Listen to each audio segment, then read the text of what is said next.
Bismillahirrahmanirrahim.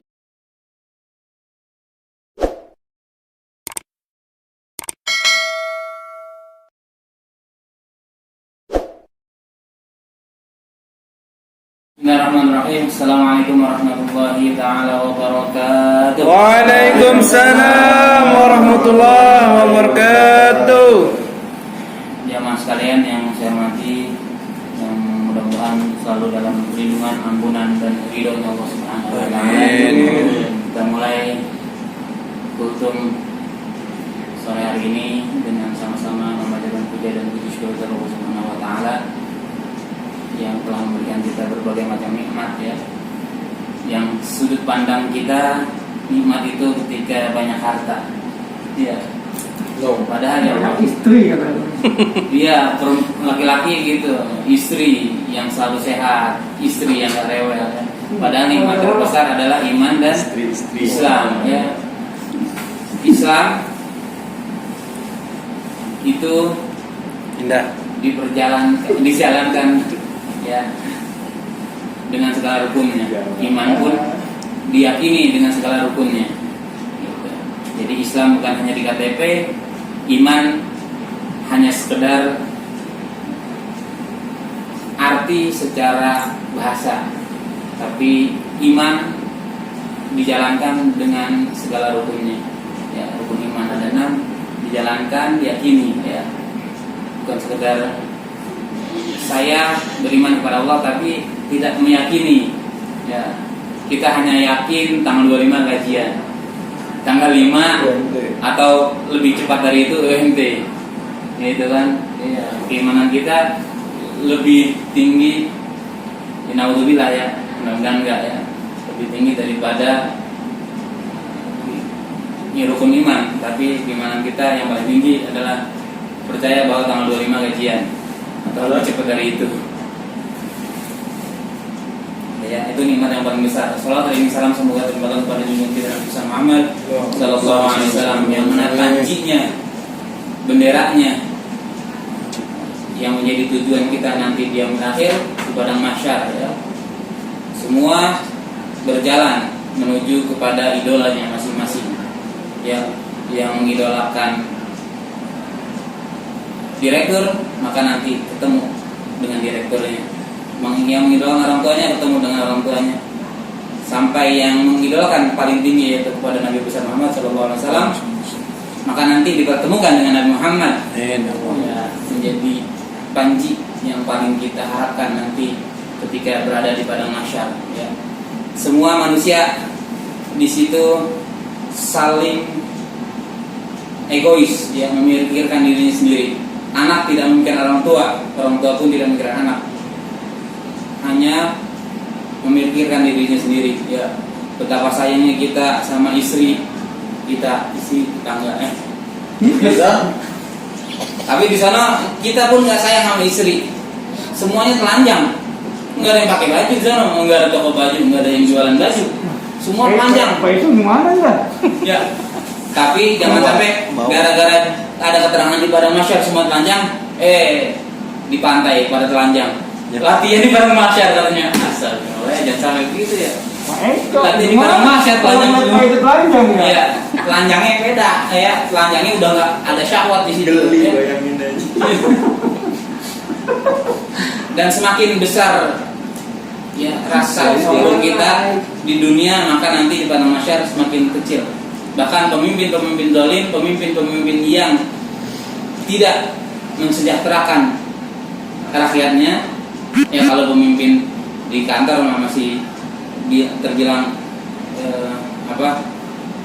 kategorinya nggak terlalu bertanggung jawab besar. Pemimpin negara yang paling besar, ya, nanti ketika dia paling sedikit kepedulian kepada masyarakat, maka makin kecil, ya. Yang adil, kemudian yang mensejahterakan masyarakat itu gede nanti di sana. Tapi kalau yang nggak peduli sama masyarakat, ya, melegalkan miras, kecil tuh di bawah tuh. Melegalkan miras. Iya, paham dah, ya. Yang gitu-gitu tuh, naudzubillah, yang milih dapat dosanya enggak, naudzubillah ya. Ya Allah misal ya.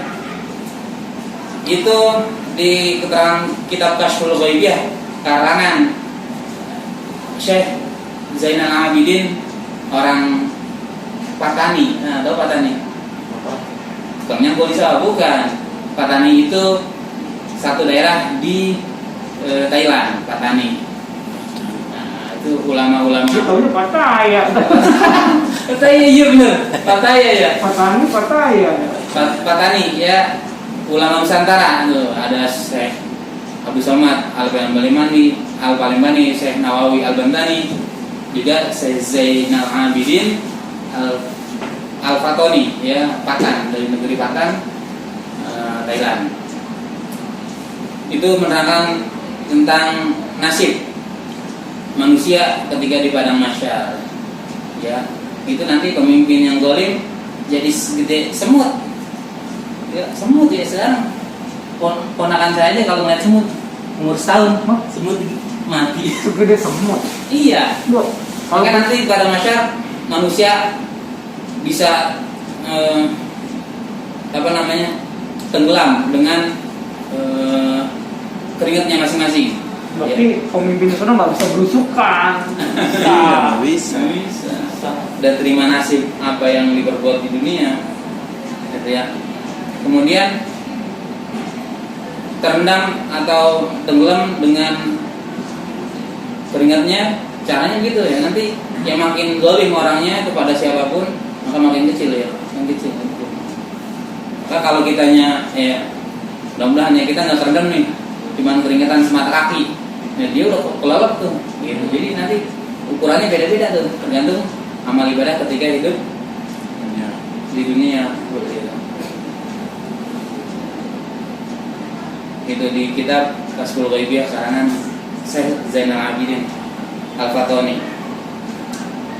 Kemudian, nah saya sebenarnya pengennya pakai whiteboard nih sore ini. Ada whiteboard? Ini aja ya. Masih yang hapus. Ada punya spidol nggak? Nggak ada ya. Dengerin aja. Apapun jadi ya, namanya kita kultum kuliah terserah antum ya, udah 4 lewat. Ya, mungkin boleh terserah antum menurut Ya. Angkot. Saya pernah bicara terkait tentang lafaz Allah. Nah, sedikit saya mau membuka tentang i'rabul Quran ya. I'rabul Quran itu perubahan di dalam harkat ya, baris di dalam Al-Qur'an ya. Nah, khususnya ini lafaz Allah. Nah, lafaz Allah ini dulu waktu masih umur setahun kita diajarin Allah ya. Terus kalau anak kita udah bisa ngomong atau kita umur setahun udah bisa ngomong Allah misalkan ya, itu seneng banget tuh ya. Atau ngomong mama iya, ayah gitu, seneng banget udah ya, umur setahun ya baru bisa ngomong mama, ngomong ayah udah seneng ya. Yang paling kita nggak seneng ngomong jajan, udah repot. Jajan udah repot. Ngomongnya ako. Nah itu ya. Nah jangan sampai nanti makin tambah usia kita ya, sehat akal kita tetap cuman kenal mama, terus kita merasa bangga ya. Anak kecil kan gitu, kalau dia mana tuh mama, udah tepuk tangan, dia juga seneng gitu. Jangan sampai ilmu kita masih sama seperti itu ya. Kenal Allah ya, cara ngucapinnya gimana gitu kan. Cara ngucapinnya pertama nih ya, Allah, ujung lidah di langit-langit, di setelah gigi Allah ya. Jangan Allah, mulut nggak boleh monyong, karena yang boleh monyong adalah bafamu. Ba, fa, mim, waw, boleh monyong bibirnya ketika ketemu doma. Allah, ujung lidah ya, ujung lidah ke atas ya, ke langit-langit atas setelah gigi. Allah, yang Allah, karena ada mungkin ada ya yang Allah ujung lidah orang Jawa mas, dari tengah mau pakai H. Iya, apa tuh? Allah pakai W. Iya, jangan pakai W juga, Allah ya. Memang di ejaan yang paling benar A, W, L, O, O, H, Allah. Tapi pengucapan ya makharijul hurufnya ya adanya di ujung lidah nempel ke atas Allah. Gitu. Nah, itu pengucapan. Kemudian lafaz Allah. Nah, sedikit kita membahas tentang lafaz Allah. Lafaz Allah dimulai dengan alif, lam, ha. Ya kan? Alif, lam, ha. Allah. Nah, kalau kita rinci itu dipisah menjadi dua, alif, lam dan lam kemudian alif, ha. Ya. Alif, lam, terus sisanya lam, ha kan? Nah, lam, ha itu karena lamnya adalah fathahnya berdiri, ya, panjang hukumnya matobi, maka di situ lam kemudian alif dan ha, ya, lam, alif dan ha, lahun, lafaz Allah tuh. Jadi alif lamnya itu namanya alif lam ta'arif, ya. Lahun itu asal katanya dari ilahun, yaitu Tuhan. Nah, ilah itu bisa jadi Tuhannya Allah, Tuhannya orang Yahudi, Tuhannya orang Nasrani, Tuhannya non Muslim. Tapi kalau udah nyebut Allah, itu Tuhannya umat Islam dari sejak Nabi Adam sampai kiamat, ya. Ketika nyebut Allah, udah Tuhannya umat Islam. Tapi ketika lahun atau asal katanya ilahun, maka itu bisa jadi Tuhan selain daripada umat Islam, seperti itu. Nah, ilahun, nah kalau belajar sorof, asal katanya ngambil dari wazan atau timbangan dari fi'alun, ilahun, fi'alun. Gitu. Maknanya ma'budun, ya. Ilahun itu maknanya ma'budun. Tuhan maknanya adalah yang disembah. Kalau orang namanya Mahmud, Mahmudun, artinya yang dipuji. Mahmudun yang dipuji. Kalau itu laki, kalau perempuan Mahmudah, yang dipuji, perempuan tapi yang dipuji. Mudah, mama mudah. Mahbubah, mahbub yang dicinta, mahbubah yang dicinta, perempuan yang dicinta mahbubah. Kalau laki-laki, laki-laki mahbub yang dicinta, gitu. Seperti itu. Itu belajar tentang ilmu bahasa Arab yang disebut dengan sorof, ya. Atau cewekannya bahasa Arab itu sorof, lakiannya namanya nahu. Ya. Nah, itu harus pengetahuan kita harus lebih tambah, gitu, ya. Ketimbang dulu cuman bisa nyebut Allah, katanya Allah. Kemudian Allah dari alif lam dan lahun. Lahun asal katanya dari ilahun. Ilahun ngambil timbangannya dari fi'alun. Jadi bahasa Arab itu dalam belajar sorof itu ada timbangan-timbangannya tuh. Ya, jadi kata-kata dalam bahasa Arab itu begitu teramat rumit, ya, sampai pada tidur. Ya, gitu. Kemudian apa bedanya ilahun dengan robun? Ya, ilahun dan robun, ya, sama-sama Tuhan, ya. Nah, ilah itu Tuhan, robun itu Tuhan. Bedanya apa? Ya. Nah, makna daripada ilahun, ya, tadi yang saya sebutkan, ilahun adalah maknanya ma'budun, yang disembah. Dari kata ilah berarti. Ya, ilahun, alif lam ha, ilahun. Itu asal katanya ilahun, ditambahin alif lam depannya. Ya, alif lam ma'rifat namanya. Jadi Allah. Ya, Tuhannya umat Islam adalah Allah. Gitu, ya. Nah, kemudian ilahun, ya, kata banyaknya. Jadi kan ada kata cuma satu, kata dua. Kalau orang Sunda lebih enak tuh nyebutin. Tempe, tararempe, ya. Lontong, lalontong misalkan, ya. Tahu, tararahu, ya. Itu kata jamaknya daripada tahu. Nah, kata jamaknya daripada ilahun adalah alihah. Nah, ini di dalam Al-Quran di surah Al-Kahfi dan di surah-surah lainnya, itu kalau ada kata alihah, Tuhan-Tuhan, berarti itu Tuhan selain Allah. Tuhan-Tuhan yang banyak, ya, selain Allah. Tuhannya Yahudi, Tuhannya Nasrani.